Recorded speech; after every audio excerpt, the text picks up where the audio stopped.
이 사업시행인가 이후 시점부터 사가지고 언제든지 사도 돼요. 이 전에 사도 돼요. 입주하기 바로 전에 사도 돼요. 그런데 1년 거주 요건을 못 맞출 수 있잖아요. 1년 거주 요건을 못 맞추잖아요. 아, 저기 산주택을. 산주택을. 산주택을. 네. 적어도 요거 사용승 날로부터 전에만 사면 돼요. 그리고 내가 요걸 2년 내에 이사하면 되잖아요. 이 주택으로. 그때까지만 1년 이상 살면 돼요. 여기 전에 사가지고 2년 이상. 내가 만약에 입주하고 그때 못 사고 1년 뒤에 1년 좀 넘어서 지금 저희처럼 중간에 들어가는 경우잖아요. 네. 그러면 그 요건을 충족하냐는 거지. 그러니까 근데 지금 이제 거주라는 키포인트 그거 아니에요. 그 현재 방배동 아파트. 방배동 아파트에서 1년 이상 사셨다면서. 사셨죠. 살았죠. 그러니까 이때 2020년 이 5월 말까지 우리가 5월 예컨대 20일 이사 들어간다고 가정하면 이때까지 1년 이상 보유하신 거잖아요. 사신 거잖아요. 방배동 아파트는. 네.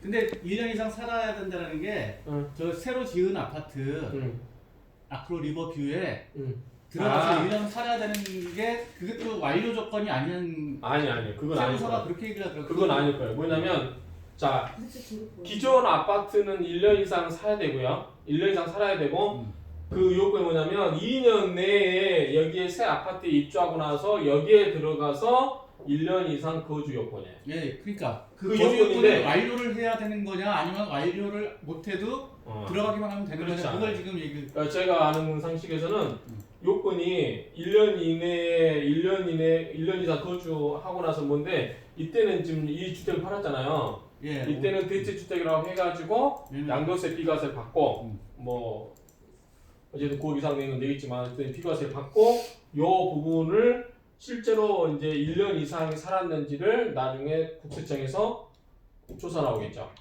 그래서 만약 이걸 못 썼다 그러면 너 감면해주고 토해내 이 논리거든요. 그러니까 지금 세무서 이야기는 네가 양도한 시점까지 하고 요것도 1년 이상 거주를 이때까지 해야 된다라는 거잖아요. 예. 근데 이거는 이 집을 팔거나 처분해야 들어갈 거 아니에요. 예. 그 들어가서 1년 이상 살았을 때 저 처분일로부터 1년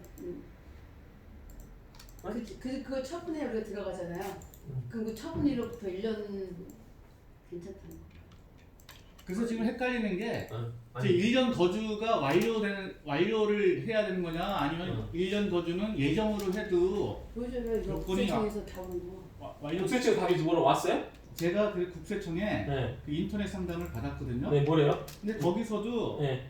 그냥 그 원론적인 1, 2, 3번 요건을 만족하면은 비과세를 받을 수 있다. 네. 그렇게만 왔어요. 근데 1, 2, 3번 요건이 여기 한번 보실래요? 아니 잠깐만요. 그러면 여기 법령이 있거든요. 예. 저도 이거 그대로 설명드릴게요. 예. 그 이거 하나씩 대입하면 되지. 자, 첫 번째 뭐냐면 요건이 사업시행인가 1 1 이후 대체주택을 매수. 네, 말 매수하고 그대로 대체주택은 옛날 살던 아파트가 재건축하기 때문에 어쩔 수 없이 이사하신 거잖아요. 네, 이사하면서 매수한 거죠. 그거를 산 거니까 사업시행인가 1 이후에 예. 그 전에 있는 주택은 안 되고 2주택이었으면 아예 대상이 없고요. 예. 이후에 사신 거잖아요. 예. 그 요건 맞추셨잖아요. 예. 사업시행인가 이후에 이거를 재건축 때문에 이사를 한 거잖아요. 예. 그러면 이거 됐고 그 다음에 두 번째가 1호에 뭐라고 했냐면 대체주택을 취득해서 예. 1년 이상 거주. 예. 제가 1년 3개월, 1년 2개월 살았거든요. 그러니까 1년 2개월 거주하니까 요것도 요건도 맞추었죠. 예. 요것도 맞추었죠. 예. 그렇죠? 그 다음에 또 요건이 뭐냐면 두 번째가 주택이 이제 그 아크로 리버뷰 그게 완공일 이후에 완공일 이후 그러니까 완공일은 이제 아까 사용승이라든가 준공일 다 포함되지만 빠른 날짜 예. 빠른 날짜로 2년 내에 입주. 예. 근데 지금 아까 전세계약서에 하면은 안 될 수 있는데 그 사정에서 빨리 비워준다고 예. 하니까 2년 내 입주 요건 할 수 있잖아요. 예. 입주하고 전원이 이사하고요. 전원이 이사. 하고 그 다음에 1년 이상 예. 계속 거주하고. 계속 거주할 거. 자, 여기서 이제 뭐가 문제냐면 지금 여기서 키포인트가 자, 요거 매수한 아까 그 이거 대체주택 예. 대체주택을 팔고 나서 판 게 요거까지 맞춰야 되냐 그 이야기잖아요 지금. 그렇죠. 아니죠.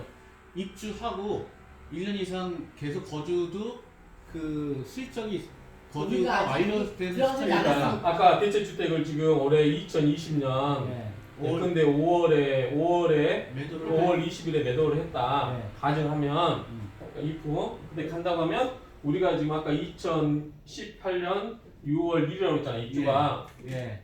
그러면은 2020년 6월 1일까지 들어가면 되는 거예요. 예. 그래서 들어가서 1년을 맞추면 1년을 맞춰야 되면 자, 그 지금 질문하신 거 그거잖아요. 2020년 6월 1일이기 때문에 1년을 이 요거까지 같이 맞춰야 된다고 하면 2021년 6월 1일까지 이 거주해야 된다. 이때까지 거주하면서 요것도 다 갖춰야 되는데 이게 파는 시점이 5월 2일이면은 2020년 5월 2일이면은 못 맞춘다는 거잖아요 지금. 네. 맞아요? 네.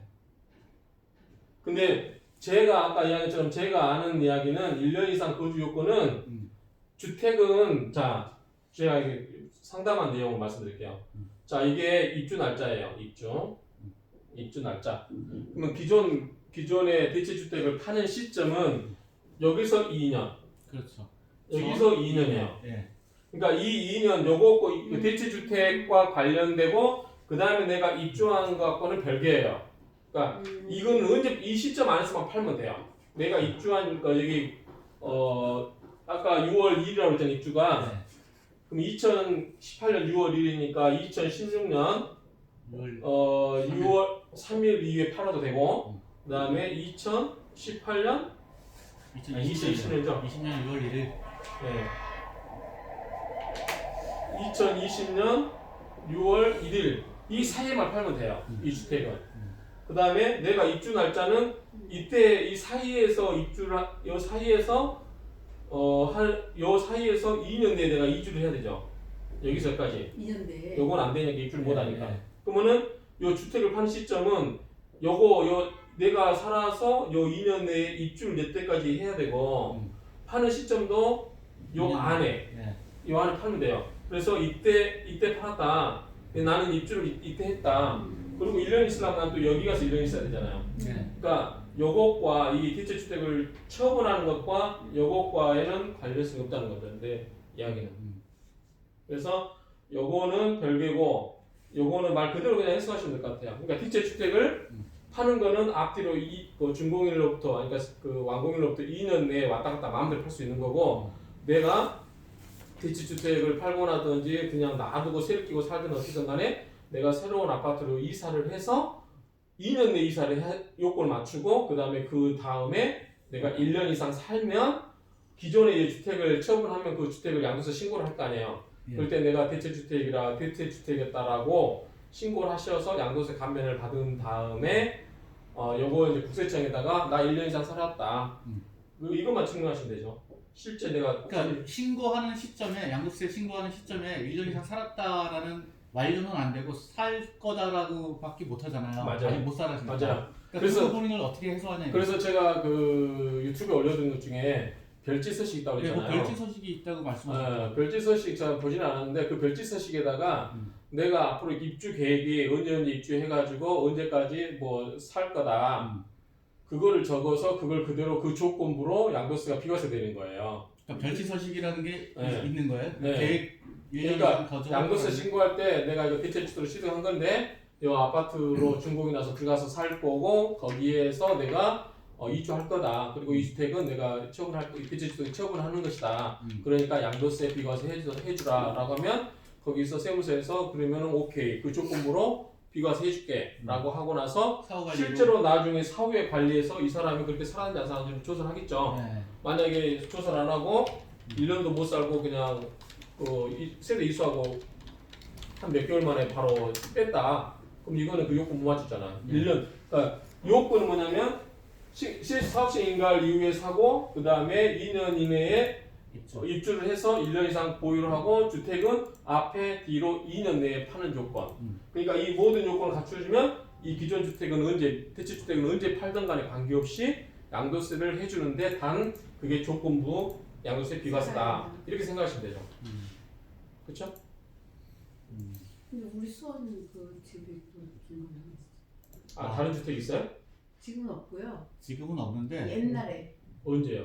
그러니까 구입한 거는 저희가 그 재건축하기 전에 그러니까 아까 얘기 중요하니까 사업시행인가 이후에 그 전에 현재 재건축에 들어간 그 주택 하나만 있어야 된다니까요. 그 전에 이미 2주택자였다면 아예 해당 사항이 없다고요.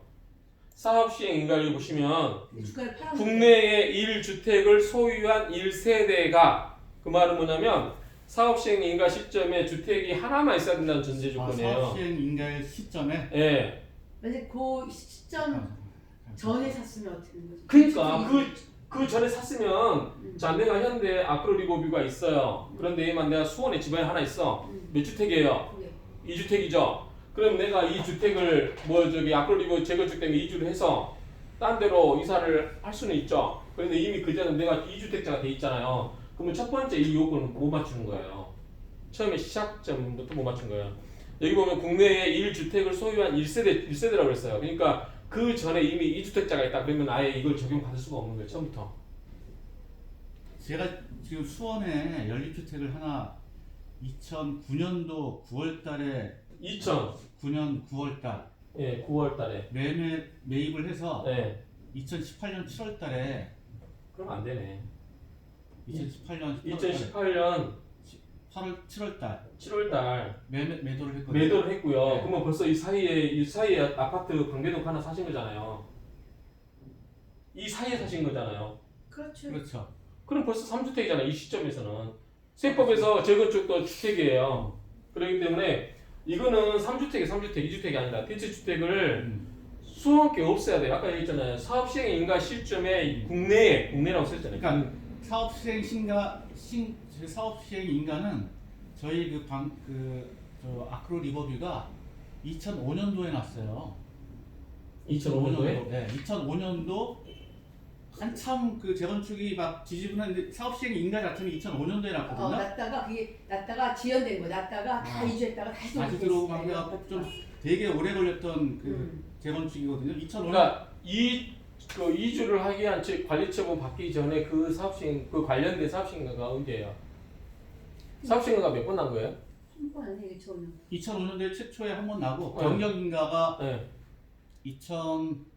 저희 이주하기 전에 그러니까 그러니까 그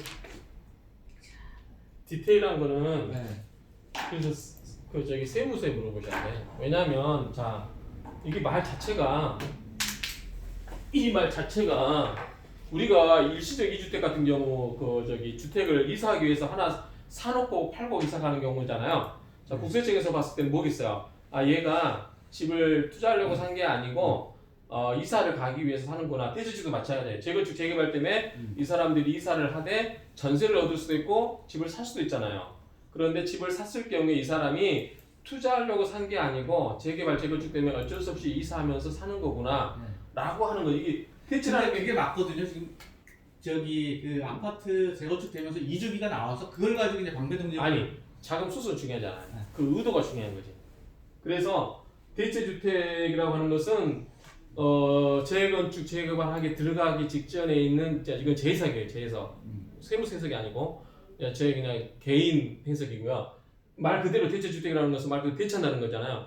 재건축에 들어가고 있는 주택에서 재건축 때문에 어쩔 수 없이 들어가서 이주하기 위해서 가서 사는 집은 그 재개발 재건축으로 인해서 어쩔 수 없이 산 거기 때문에 세금 혜택을 주겠다라고 하는 게 이 제도 취지란 말이에요. 네. 그런데 벌써 이 대체주택 전에 또는 그러니까 사업식 인가도 중요하지만 네.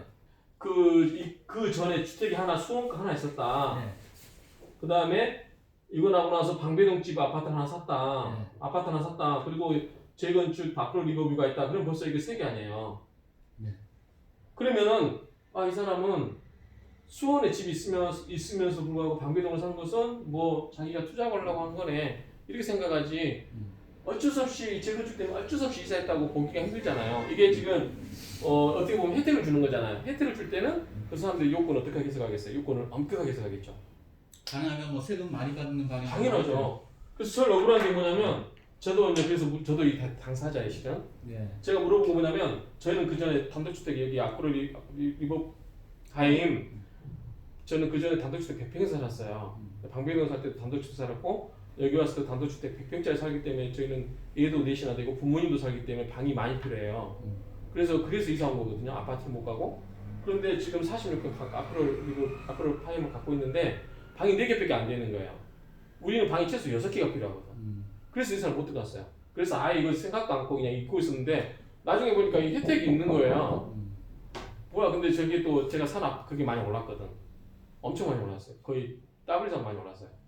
그러면 이거 양도세 혜택 받을 수 있는데 그래서 부랴부랴 알아보니까 이런 게 있는 거예요. 그래서 저도 이번에 이제 종부세가 나오면서 그거 종부세가 너무 많이 나오기 때문에 주택을 부득이 하나 처분하자.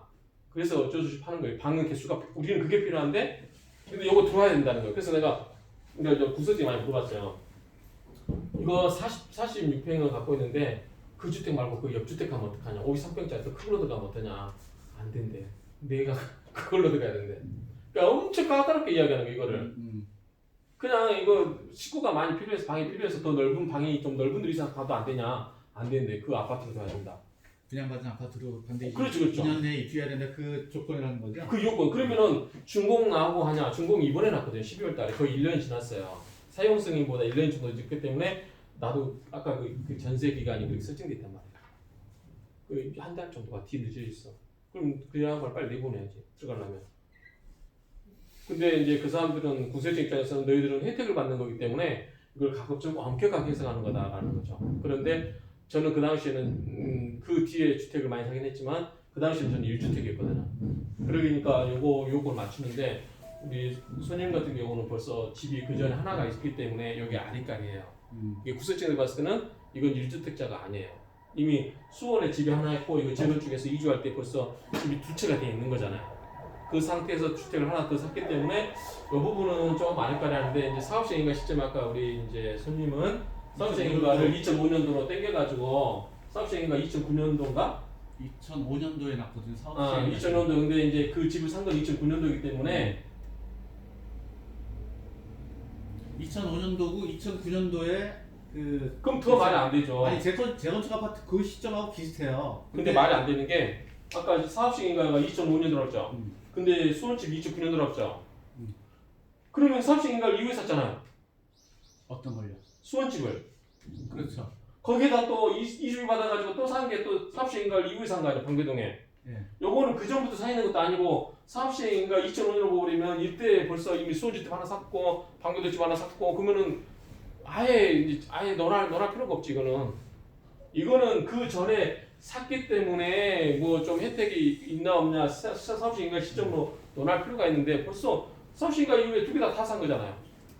2주택 샀잖아요 이미. 그러니까 저 사업 시행인가가 2005년도고 그 뒤에 이제 그 재건축 아파트를 제가 사면서 그 여윳돈으로 이제 수원 아파트를 다시 산 거리 거의 그러니까 네.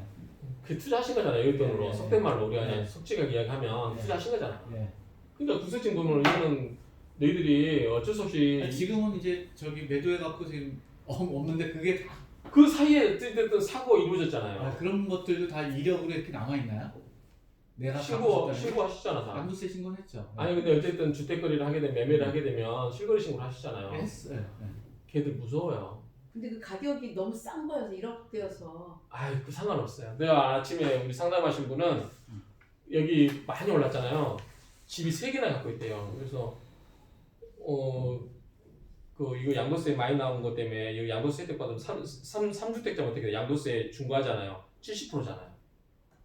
근데 얘가 한 10억 올랐다 그러면 7억을 세금 내야 된다고 가정을 하면 그랬더니 막 묻더라고요. 왜 그랬더니 자기가 갖고 있는 거는 강릉에 뭐 4천만 원짜리인데 그러니까 고향이라서 한 번씩 놀러 가려고 그럼 그것도 처분하고 아니면은 이거 처분할 때 그거를 형제 명의 얼마 취득세 안 나오니까 그거는 취득세 얼마 안 내니까 4천만 원 그거 그냥 넘겨놨다가 갖고 와라 했더니 그냥 1년에 몇 번 한두 번 쓰는 거니까 팔아도 된다고 그래서 짤짤하면 다 양도세는 가장 많이 나오는 거를 늦게 파는 게 원칙이에요. 아시죠? 그는 어. 짤짤한 것들 뭐 정리를 해라. 근데 이거는 벌써 제가 구설증 직원이라고 해도 이건 논할 필요도 없어요. 이미 사업적 인가에 집 2개 샀는데 뭘 논해?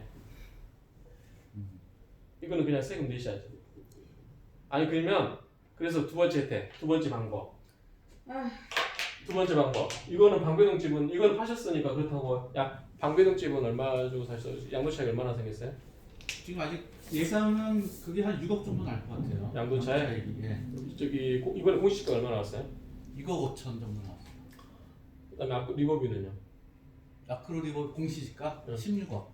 그러면은 양도세가 종부세가 한 2천 가까이 나오지 않았어요?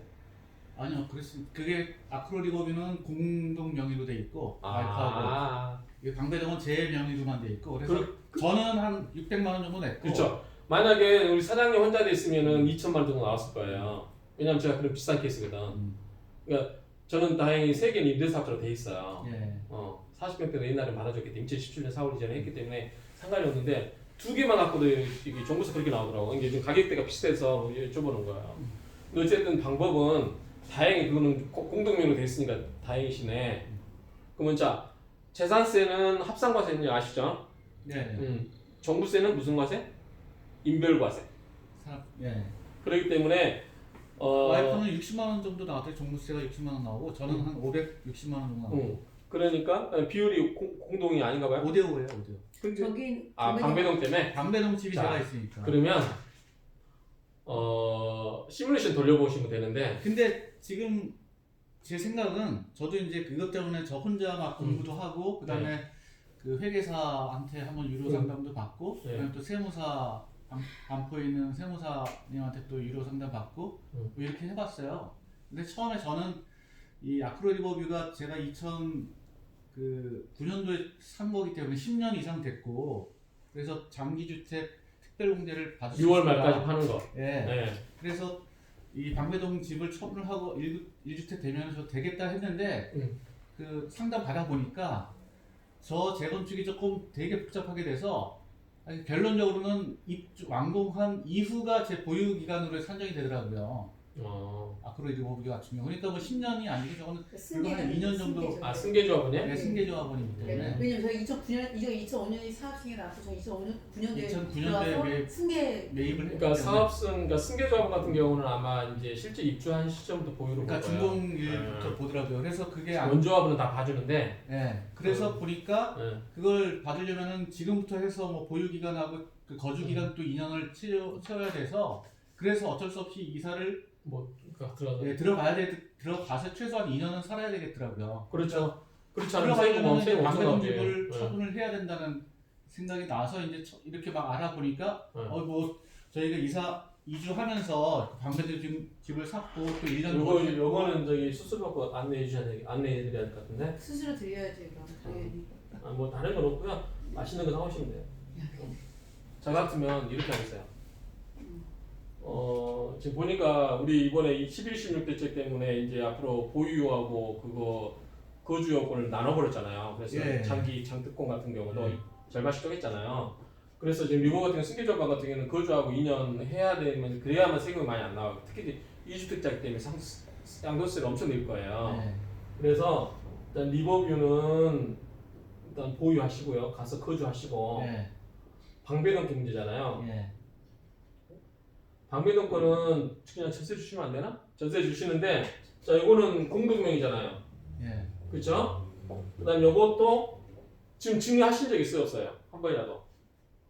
이거는 어떻게 공동으로 했어요? 공동할 때 그때 이제 몇 년 됐어요 이거? 그러니까 2009년도에 저희가 그 집을 살 때 공동명의로 했으니까 그때가 증여가 되는 거 아닌가? 같이 부부 공동명의로 했으니까. 그때 얼마 주고 샀어요? 그때 한 10억 정도 됐어요. 그러면 딱 6억 됐네. 그러면 됐고, 근데 10년 내에 증여한 사실이 없어야 돼요. 증여한 건 없어요. 부부가. 그러면은 2009년도니까 이제 2020년 됐으니까 한번 그것도 물어보세요. 요거를 공동으로 바꿔놓으면 어떻게 되는지 물어보세요. 이걸 공동으로 바꿔놓으면 재산세 보유세가 현재 시스템하고 현재 있는 그 메커니즘에서 금액과 이게 방배동 아파트를 공동명의로 바꿨을 때 재산세 종부세가 얼마 나오는지 그래서 아마 이거를 공동으로 바꿔버리면 아까 우리 사모님 50만 원 났다 그랬죠. 네, 지금 60만 원 저기. 그러니까 대충 50만 원. 우리 사장님 한 550만 원. 네. 그러면 600인데 종부세만. 그러니까 정부세. 재산세는 어차피 네. 똑같아요. 160만 원이니까 재산세는 둘 다 똑같이 160만 원. 그 재산세는 똑같아. 어쩔 수 없어. 그거는 인별 거세가 아니기 때문에 그 물건지가 그 재산에 대해서 재산세가 300이면 둘 다 50씩 150씩 나눠서 나오잖아요. 그러니까 합친 금액이 똑같아. 재산세 넣을 필요가 없어요. 네. 문제는 이 쪼갤까 말건가는 정부세 관련된 문제예요. 그래서 요거를 50대 50으로 나눠버리면 방배동 집을 증여를 하면 되죠. 이게 방배동이 지금 아까 얼마? 5억 얼마? 6억 되나? 구매할 때는 6억 정도 했는데 지금 12억 정도 가요. 잘 됐네. 네. 그러면 시세를 신고를 해버려요. 음. 그러면은 12억의 절반이면 6억을 증여한다고 하면 되잖아요. 그러면 우리 사장님은 이걸 6억에 샀죠. 네. 그런데 지금 6억을 증여하면은 여기에 절반이기 때문에 이거 3억을 지분 준 거예요. 그렇죠? 그러면 취득가가 9억이 돼요. 이제는. 그러면 양도할 때 3억에 대한 양도 차익이 줄어드는 거예요. 예. 지금 증여를 하시면. 그러면 이렇게 쪼개버렸을 때 공유를 하게 되면 요것과 요것의 종부세가 한 600 이상 다운되지 않을까 싶어요. 대체 계산을 해봐야 되지만 시뮬레이션도 해봐야 되지만 이게 첫 번째 보유를 하실 거면 지금 양도세를 이거 파시려면 양도세를 감당하시고 만약에 그게 양도세가 싫다 그러면 이걸 보유하겠다라면 이거를 증여를 통해서 아까 요거 같이 엮어서 연관돼서 해야 돼요. 증여해도 문제가 없는지 상담받아서 증여해도 된다고 하면 이거를 시세로 이빠이 하시면 돼. 12억 하시고 6억에 대한 증여세 안 내기 때문에 그 취득세만 한 2천 몇백만 원 내면 될 거예요. 4%니까. 방법이 네. 저희가 어차피 지금 리버뷰 때문에 그 거주 요건 때문에 이사를 들어가야 하기 때문에 네. 그 이사를 들어가려면 방배동 집은 어떻게 처분을 해야 하는 방법밖에 없거든요. 그 들어가는 돈을 마련하기 없는 위해서는 아니 전세 보증금 받으면. 거기 지금 전세로 들어가 살고 있어요. 있어요. 아. 그래서 딴데 방배동에 살고 전세 살고 있고 저도 지금 전세 다른데 그 근처에 지금 전세 살고 있고. 그러니까 근데 리버뷰의 전세 그 금이 대출은 크기 때문에 대출은 대출이 지금 제가 알기로는 지금 15억 이상 그거는 막혀 있잖아요. 그리고 이제 방배동 집도 아니 왜 대출이 있냐고 지금? 아니요 저기 리버뷰 들어가시면서 리버뷰로 대출 받을 수는 없냐고. 그거는 지금 알아보진 않았는데 그게 KB 시세예요. 그게 KB 시세가 그 돼 있으면 안 나올 거고 그러니까 리버뷰가 근데 공시지가가 16억이면 KBC 나오겠네 그러면. 될 거 아니에요? 네, 나오네. 될거 아니에요? 그러면은 운명 계좌목표를 팔 수밖에 없네. 지금 팔아야 돈이 대신나면서. 근데 그러면 이게 지금 다른 데서 대출이 안 되잖아요. 그쵸? 네. 그다음에 이게 지금 전세가 들어있기 때문에 대출 안 해줄 거고. 또 2주택자라서 안 해줄 거고. 아니면 2주택자인데 정전주택을 처분하는 조건으로 대출이 되면 좋은데 전세 보증이 들어있기 때문에 대출 안 해줄 거예요. 은행은 홀수율이 싫어하니까. 그럼 결국은 그러니까 만약에 이거를 이제 보유할 수 있다면 이렇게 해서 나중에 네. 취득보도 한가로 올려서 양도를 하면 세금이 대충 그래도 한 2억 정도 아껴지니까 그죠. 이렇게 하라고 한 거였는데 이거를 파시밖에 없으면은 그냥 즐겁게 양도세 내시죠. 물론 그렇게 이야기하는 게 제가 막상 들춰야 되니까 속쓰리긴 하는데 저 옛날 방배동 집 할 때 6억 8천 냈어요. 양도세 2006년도에. 근데 어쨌든 지금 이렇게 양도세에서 내라면 양도세 막 한 4억 5억씩 내라고 하니까 진짜 이거 좀 할 때 너무한다 세금을. 근데 어쨌든 방법이 없네. 그걸 세무사하고 상담하셔야지. 뭐 어떻게 할 것인지. 아니면은 친구가도 특별하게 아까 그 방법을 한번 회계사가 제안을 한 거예요. 공동 명의로 방배동 거를 바꿔라. 그리고 5년 보유하면은 지금 1가구 2주택이기 때문에 양도세 3억 정도 예상되는데 5년 후면은 양도세만 한 2억 정도는 세이브할 수가 있다. 그러니까. 그 방법을 제안을 해줬거든요. 그러니까 그렇게 제가 말씀드리려고 저기 맛있는 거 사러 간 건데. 근데 지금 그러면은 또 하나 방법이 있어요. 요거 세무사도 상담 못 해주는 건데 저만 상담해 줄 수 있어요. 어떤 알려드려요? 모두 알아야 돼요 지금. 이거는 약간 방법은 아니에요. 웃자고 하는 소리예요. 혹시 주변에 돈 많으신 분 있어요? 그래요? 빌려서 일단 들어가라. 그 집 담보 잡아주면 되죠. 그 이자를 4% 줄게. 그러고 나서 이걸 증여를 하시면 되지. 증여하시고 5년 있다가 파시고 약간 2억 정도 아끼다면서요. 그러면 필요한 금액이 얼마예요? 이사 들어가기 위해서 필요한 게 요거 그대로 전세 준다고 하면 6억 정도가 필요한 거죠. 자 6억에 4%면 2,400이에요. 1년에 5년이면 증여했으니까 5년은 나가야 될 거 아니에요. 그러면 1억 2천이네. 그쵸? 네. 그 사이에 시세 오를까 안 오를까요? 그거는 뭐 모르지 뭐 지금 자꾸 사장님은 보실 때 어떻게 오를까요? 저는 한 1, 2년간은 좀 조정 보일 것 같아요. 1년 정도. 최소 올해는 경제학년에는 좀 떨어질 것 같아요. 약간 많이 경제가 어려워진다네 점점. 점점 떨어지고 그동안 우리가 제가 다행히 시기가 잘 만나서 내 부동산 언제 오픈했지? 2015년 7월에 오픈했는데 이제 제가 직장 그만두고 학교 그만두고 부동산 오픈했는데 그때부터 좋았어요. 부동산이 쉼없이 올랐어. 그렇죠. 근데 지금은 많이 올랐기도 했지만 가장 중요한 거는 저는 돈이거든요. 우리가 이제 수요와 공급의 법칙도 이야기하지만 결국은 수요를 창출하는 거는 돈이거든요. 근데 이 돈을 이전을 다 묶어버렸잖아요. 가축적 대출을 못하게 하죠. 그 다음에 저는 원래 그러니까 뭐냐면 평생 좋은 집만 사지하는 주의고 전 부동산 투기를 해본 적이 없어요. 투자를 해본 적이 없어요. 뭐 주택 청약 받아본 적 한 번도 없고 그냥 방배동에서 17년 살고 그 단독주택에 동강단지 그 밑에 있잖아요. 17년 살고 어쩔 수 없이 롯데캐슬 로제 그 아파트 들어서면서 제발 팔아라 해가지고 어쩔 수 없이 팔고 쫓겨다시피 또 딴 데 좀 투자해놓고 호석동에 와서 단독주택 100평짜리 살고 막 이랬거든요. 그러다가 최근에 제가 부동산 하면서 저도 부동산을 좀 샀거든요. 그런데 이 쩐이 중요해요. 돈이 중요해요. 근데 대출을 묶어버리고 또 한 가지 저는 이제 딱 3년을 평생 갖고 있자는 주의거든요. 근데 이번에 보니까 이 세금 제가 시뮬레이션 돌려보니까 한 2, 3년 있다가 3년쯤 2023년인가 되면 세금 강하게 나올 거예요.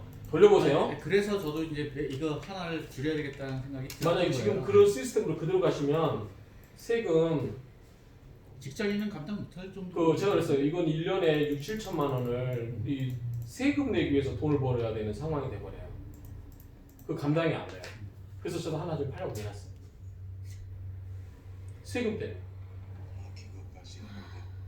그러기 때문에 우리 아까 돈을 이렇게 빌려서 이렇게 하고 이렇게 해서 나중에 그때 뭐 방배동은 떨릴 것 같지는 않은데 어쨌든 이렇게 해서 그다음 집값이 대충 올라서 한 2, 3억 오르고 비용 1억 2천 쓰고 그러면은 그래도 한 2억 남잖아요.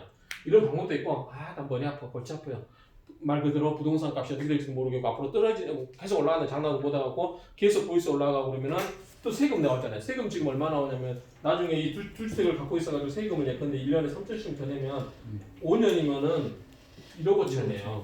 별로 남는 거 없어요. 그러면 떠는 게 맞아요. 그러면 머리 아파. 올라가는 것보다 이제 리스크를 이제 회피하려면 리스크를 이제 좀 완화하려면 6억이면은 그냥 기쁘게 세금 내세요. 남의 이야기할 땐 나도 이렇게 이야기할 수 있어요. 내 이야기할 때 이렇게 못하는데. 그럼 3억 낸다면 세금 3억 내도 어쨌든 이사하면서 3억 보셨잖아. 그렇죠. 버는 걸로 생각하면 되죠. 그럼요. 그렇게 생각하시면 돼요. 그래서 저도 이번에 그냥 팔면서 그냥 세금 내라고 그냥 내면 될 것 같아요. 왜냐면 제가 부동산 하면서 뭐 여러 가지 상담을 해봤는데 부동산 투자해갖고도 손해 보신 분들은 계시더라고. 저는 상상이 안 됐어요. 전 주식 투자갖고도 방배동 주식학교 대학교에서 4학년 졸업할 때 지금 상가거든요. 대학교 때 주식 투자해가지고. 근데 저도 촌놈이라서. 근데 어쨌든 부동산 갖고도 2년이 안 되신 분들이 계시더라고. 마이너스 나신 분들 계세요. 그러니까 생각해보시고 지금 어쩔 수 없는 상황이라면 뭐 이래저래 머리 아프고 계신다면 방배동 거 파시고 들어가시는 게 맞을 것 같아요. 세금 내시고. 근데 아까 지금 이거는 제가 봐서 수원 거, 방배동 거 이미 2주택자가 돼버렸잖아요. 그러면 아마 아니 어차피 팔 거면은 저거 입고 한번 넣어보는 거지 뭐. 근데 이게 있어요. 리스크가 넣어보지라고 했는데 넣었어요. 근데 나중에 실제로 그러나? 나중에 객신자가 있어서 엄청 돈이 더 나와요. 제가 뭐가 있었냐면 양평에 전원주택지를 어떤 분하고 저기 땅을 좀